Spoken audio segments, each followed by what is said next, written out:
আন্দোলনে জয়পুরহাট জেলা শাখার আয়োজনে যে সমাবেশ, এই সমাবেশের সম্মানিত সভাপতি সহ জেলার দূর দূরান্ত থেকে আগত সকল নেতৃবৃন্দকে সালাম, শুভেচ্ছা। আসসালামু আলাইকুম। প্রিয় জয়পুরহাটবাসী, আজকে হাঁটি হাঁটি পা পা করে ইসলামী আন্দোলন অনেক দূরে এগিয়ে গিয়েছে। আপনাদের যে সুশৃঙ্খল চিন্তা ভাবনা, আপনাদের যে জয়পুরহাটের কার্যক্রম আমার কাছে অনেক ভালো লাগে। প্রিয় জয়পুরহাটবাসী, আজকে ইসলামী আন্দোলনের সমাবেশ থেকে আমরা বলতে চাই, বাংলাদেশে ইসলামী দলগুলো যেভাবে একত্রিত হয়েছে, তার সাথে আমরা গণ অধিকার পরিষদ সহ বিভিন্ন রাজনৈতিক দল সমর্থন পোষণ করেছে।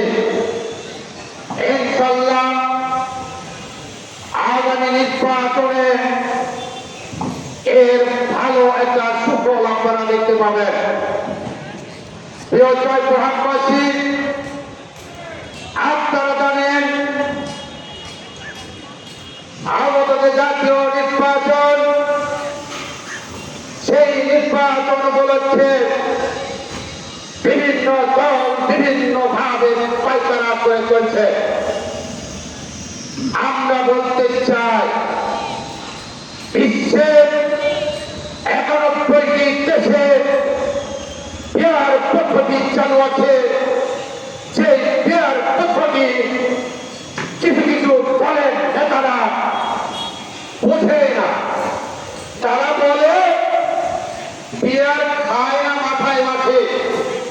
আমার নেতা বিডি নুরুল হক নূর বলে, সেই নেতা, সেই রাজনৈতিক নেতা পেয়ার বোঝে না, তাকে রাজনীতি করা উচিত নয়। প্রিয় ভাইয়েরা আমার, তাই আপনারা প্রস্তুত থাকবেন আগামীতে পেয়ার সহ 4 দফা দাবিতে যে আন্দোলন আসছে, যুবপথ আন্দোলন, সেই আন্দোলনে একত্র ঘোষণা করে আমরা আগামী নির্বাচন ইনশাআল্লাহ পেয়ার পদ্ধতিতেই করব। প্রিয় ভাইয়েরা আমার, আজকে অভিনব লক্ষ্যের সাথে বলতে হচ্ছে যে আওয়ামী লীগ দেশ থেকে পালিয়েছে, সেই আওয়ামী লীগের নেতা কর্মীরা জেলখানায় আছে, তাদের কার্যক্রম বন্ধ করা হয়েছে। প্রিয় ভাইয়েরা আমার, কিন্তু দুঃখের বিষয়, সেই আওয়ামী লীগের সহযোগী সংগঠন চট্টগ্রামের অনেক দলের কার্যক্রম এখনো নিষিদ্ধ করা হয় নাই। আমরা বলছি 17 বছর যে জাতীয় পার্টি যেভাবে আওয়ামী লীগকে সহযোগিতা করে গিয়েছে, অবশ্যই আওয়ামী লীগকে যেহেতু নিষিদ্ধ করা হয়েছে, জাতীয় পার্টির কার্যক্রম নিষিদ্ধ করতে হবে। যদি জাতীয় পার্টির কার্যক্রম নিষিদ্ধ না করতে পারেন, তাহলে এই নিষিদ্ধ খেলাকে বন্ধ করে আওয়ামী লীগকে প্রয়োজনে আবার আপনারা কার্যক্রম করার চালু করে দেন। আজকে মেনন সাহেব জেলখানায়, ইনু সাহেব জেলখানায়, কাদের সাহেব বাংলার লোকে মুখ খুলে ঘুরে বেড়াবে, জিয়াম কাদের ঘুরে বেড়াবে, এটা বাংলার মানুষ চায় না। বাংলার মুক্তিকামী মানুষ এবারে একত্র ঘোষণা করেছে, হয়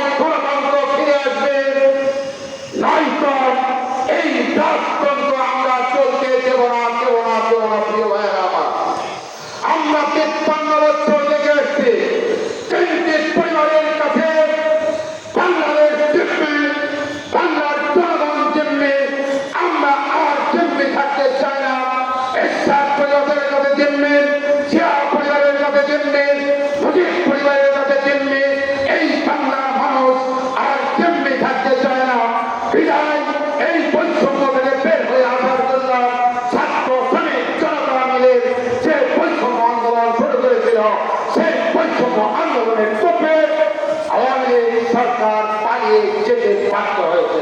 প্রিয় ভাইয়েরা, তাই বাংলার ছাত্র শ্রমিক মেহনতের মানুষদের আর আপনারা রাস্তায় নামায়ের নাম রক্তের হলি খেলা আপনারা আর করেন না। আপনাদেরকে আমরা বলে দিতে চাই, বাংলার মানুষ জুলাই 24-এর যারা অংশীদারিত্ব করে তারা অবশ্যই গণতন্ত্রের জন্য প্রয়োজনে আর একবার আমরা রক্ত দিতে রাজি আছি। এই আহ্বান রেখে আগামী দিন সকলের সুস্বাস্থ্য কামনা করে আমি আমার বক্তব্য শেষ করছি। আসসালামু আলাইকুম।